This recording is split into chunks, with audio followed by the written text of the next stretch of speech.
안녕하세요. 스토리브라더스의 축구 읽어주는 남자 바구입니다. 오늘의 주인공은 슈팅, 패스, 드리블 모두 완벽한 선수이자 치달의 대명사, 챔피언스리그와 월드컵 위너, 세리아와 브라질 출신의 마지막 발롱도르 수상자, 그리고 하얀 펠레라 불리는 사나이, 바로 리카르도 카카입니다. 카카는 어떤 인생을 살아왔을까요? 1982년 4월 22일 브라질 가마에서 태어난 카카. 그는 초등학교 교사인 어머니와 토목기사였던 아버지 밑에서 태어났습니다. 그의 본명은 리카르도 이젝손 도스 산토스 레이테. 하지만 그가 어렸을 때 그의 동생이 리카르도라는 발음을 하지 못해서 카카라고 불렸다고 하는데요. 그 별칭이 굳어져 그는 우리가 알고 있는 카카로 불리게 됩니다. 이후 카카의 가족은 7살에 브라질의 가장 큰 도시 중 하나인 상파울루로 이사를 하게 됩니다. 일찌감치 축구에 대한 재능을 보였던 카카는 가족들의 지원을 받아 8살에 상파울루 정식 유스팀은 아니었지만 서포터즈 유스팀에 들어가는 것으로 축구에 입문을 하게 됩니다. 그의 재능을 알아본 상파울루 유스팀은 15살이 되던 해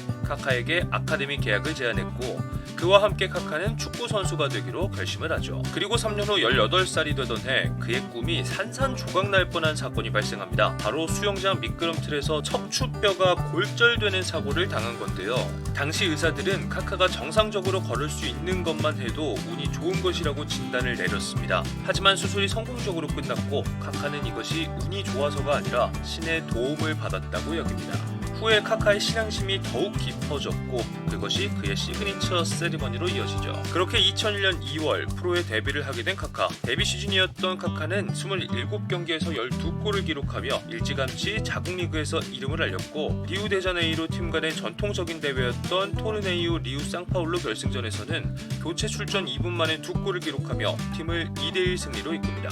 이는 상파울루 최초의 대회 우승이기도 했죠. 그리고 다음 해인 2002년 카카는 브라질 국가대표팀에도 승선합니다. 당시 호나우두, 호나우지뉴, 카프 등 슈퍼스타들이 즐비했던 브라질 대표팀이었는데요. 카카도 월드컵 출전 멤버로 이름을 올리게 되죠. 당시 월드컵에서는 단 25분만을 뛰며 주어진 기회에 만족해야 했지만 첫 월드컵 출전에 우승이라는 영광을 안게 됩니다. 그리고 돌아온 리그에서는 22경기 10골을 기록하며 유럽 클럽들의 본격적인 관심을 받게 됩니다. 카카에 대한 꾸준한 관심은 결국 2003년 당시 유럽 챔피언이었던 AC밀란 이적으로 이어졌습니다.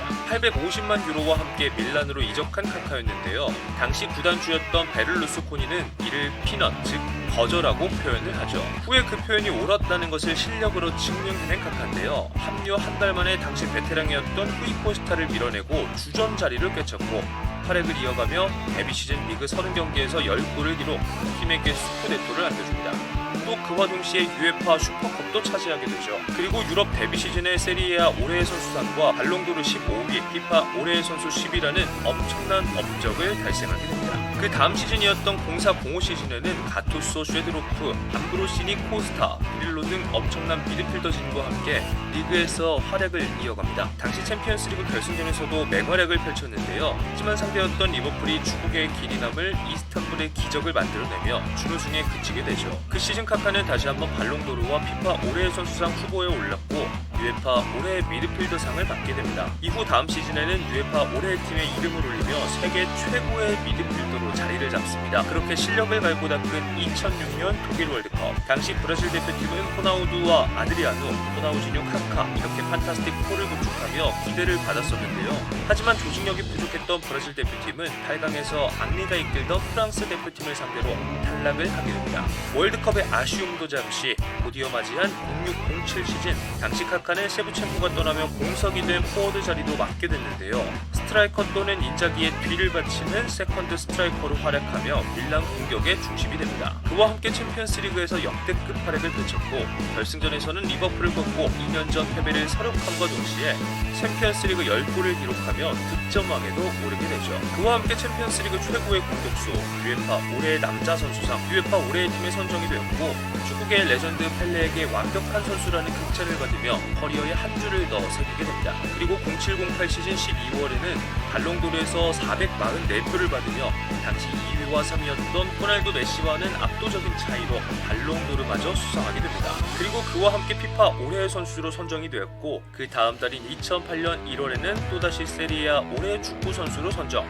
타임지에서는 세계에서 가장 영향력 있는 백인의 카카를 선정하기도 합니다. 그렇게 세계 최고의 선수로 우뚝 선 카카였습니다. 그러던 2009년 1월 BBC는 만수르가 이수한 맨체스터 시티가 카카를 1억 파운드 이상의 가격에 영입을 시도했다는 보도를 합니다. 그러나 카카는 밀란에서 늙어가고 싶다는 의지를 밝혔고 밀란 서포터들은 클럽 본부 밖에서 카카의 잔류를 위한 시위를 벌입니다. 또 서포터들은 카카의 집 앞까지 찾아가 그의 이름을 연호하죠. 그러자 카카는 창문 밖에서 밀란 유니폼을 들어올리며 경례로 팬들에게 화답을 합니다. 결국 맨체스터 시티는 곧 입찰을 포기했고 밀란은 카카가 구단에 남을 것이라는 공식 발표를 합니다. 그렇게 카카는 08-09 시즌에도 리그에서 16골을 기록했고 다시 한번 피파 올해의 선수 최종 후보가 되었으며 UEFA 올해의 팀의 커리어 세 번째로 이름을 올리게 됩니다. 그러나 시즌이 끝난 후 다시 이적설이 불거진 카카였습니다. 당시 새로 레알의 회장으로 부임한 페레스 회장은 카카를 최우선 목표로 삼았는데요. 그와 동시에 재정적으로 어려움을 겪고 있던 밀란은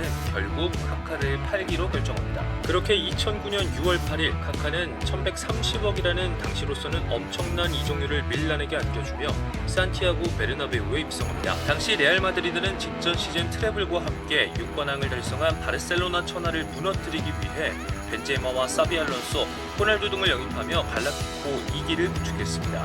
하지만 그럼에도 불구하고 리그는 바르셀로나에 밀려 2위를 차지했고 코파델레이는 3부 리그 알코르콘에게 패배하며 32강에서 탈락, 챔피언스리그는 16강 리옹에게 패배하며 쓴맛을 보게 되죠. 그리고 카카는 리옹과의 경기 후 부상과 함께 장기 결장을 하게 됩니다. 하지만 그해 여름 월드컵 출전을 강행했는데요. 부상이 완쾌되지 않은 시점에서 출전한 2010년 남아공 월드컵, 당시 둥가 감독은 카카를 중심으로 팀을 구축했고 16강까지 단 한 번도 패하지 않으며 승승장구를 해나갑니다. 하지만 8강에서 스네이더가 이끄는 네덜란드를 상대로 탈락을 하죠. 그리고 무리했던 월드컵 출전의 대가로 4개월가량의 추가 결장을 하게 됩니다. 하지만 당시 레알에서 첫 시즌을 맡았던 무리뉴 감독은 카카가 4시즌째 프리시즌을 갖지 못했다며 그를 옹호합니다. 그에 응답하듯 부상을 털어내고 다시 활약을 이어가는 듯 했으나 외질이 워낙 뛰어난 활약을 보여주고 있을 터라 입지를 찾는 데마저 어려움을 겪습니다. 결국 그것은 카카의 이적설로 이어지게 됩니다. 하지만 카카는 이적설 등을 일축하며 2011-2012 시즌 부활을 꿈꿉니다. 그리고 선발로 이름을 올린 리그 개막전에서는 한 골 한 개의 도움을 기록하며 맹활약을 펼쳤고 9월 아약스와의 챔피언스리그 경기에서도 한 골 한 개의 도움을 기록하며 입단 이후 가장 좋은 경기력을 보여줍니다. 이후 외질과의 좋은 호흡을 보여주며 공존하기 시작했고 그 결과 레알 입단 이후 가장 많은 선발 기회를 잡았던 카카였습니다. 그렇게 순항했던 무리뉴와 카카는 리그에서 역대 최다 승점인 100점이라는 엄청난 기록과 함께 그토록 기다리던 라리가 우승을 맛보게 됩니다. 그리고 2012-13 시즌에는 챔피언스리그에서 아약스를 상대로 득점을 올리며 브라질 선수 챔피언스리그 최다 득점자가 됩니다. 하지만 그 시즌 레알 마드리드는 다시 바르셀로나에게 밀려 2위를 차지했고 코파델레이도 아틀레티코 마드리드에게 밀리며 준우승, 챔피언스리그도 도르트문트를 꺾지 못하고 4강에서 탈락합니다. 그리고 2013년 8월 카카는 이적 적기라는 인터뷰와 함께 레알과의 결별을 선언합니다. 그렇게 4년 동안 레알에서 120경기, 29골, 32개의 도움을 기록한 카카. 그리고 카카는 다시 자신의 친정팀인 AC 밀란으로 복귀를 합니다. 과거에 쓰던 22번의 등번호를 받은 카카. 그러나 순탄치만은 않았던 카카의 이탈리아 무대 복귀였습니다. 첫 공식 경기에서 왼쪽 내전근이 파열된 건데요. 카카는 몸 상태를 회복할 때까지 급여를 받지 않겠다고 밝혔고 10월에 다시 복귀를 알리죠. 이후 리그와 챔피언스리그에서 활약을 이어갔고 14년 1월 아탈란타전에서는 밀란에서의 100번째 골을 성공시킵니다. 그리고 3월 29일에는 키예보를 상대로 2골을 기록하며 팀을 3대0 승리로 이끈과 동시에 밀란 소속 300번째 출전이라는 기록을 세웁니다. 그리고 카카는 앞으로 300경기를 더 뛰고 싶다고 밝혔고 전성기 시절 카카의 짝꿍이었던 세브첸코는 카카의 부활을 확인했다며 기쁨을 표하죠. 그러나 AC밀란 생활은 그리 오래가지 못했습니다. 14년 6월 카카는 가족 문제로 인해 밀란과 상호 합의하에 계약을 해지했고 곧 미국 무대 진출을 알립니다. 그리고 2015 시즌부터 MLS에 새롭게 참가할 신생팀인 올랜도 시티로 이적을 알리죠. 그리고 카카는 15 시즌이 시작하기 전까지 자신의 커리어 첫 팀인 상파울루로 임대를 갑니다. 당시 상파울루에게는 반 시즌짜리 임대 선수였지만 카카를 상대로 성대하게 행사까지 열어주며 카카를 반겼는데요. 그에 보답하듯 임대 기간 동안 좋은 경기력을 보여주며 팬들에게 낙마를 선물합니다. 이후 다시 돌아온 MLS 무대, 카카는 올랜도 시티의 창립 멤버이자 리그에서 가장 높은 연봉을 받는 선수가 되었습니다. 이후 에이스 역할을 톡톡히 하며 매경기 지대한 영향력을 펼쳤고 MLS에만 존재하는 올스타 게임의 주장으로 참가, 또 올스타전 MVP를 받기도 하죠. 그리고 새 시즌 동안 미국 무대에서 활약한 카카는 2017년 12월 은퇴를 선언합니다. 그와 함께 카카는 더 많은 클럽에서 일하고 싶다며 감독이든 단장이든 새로운 역할을 준비할 것이라고 밝혔는데요. 최근엔 여러 자선 대회들에 출전하며 팬들의 향수를 유발하는 리카르도 카카. 과연 다시 축구계로 돌아온 그의 모습을 볼 수 있을까요? 지금까지 카카의 이야기였습니다. 도움이 되셨다면 구독과 좋아요 부탁드립니다.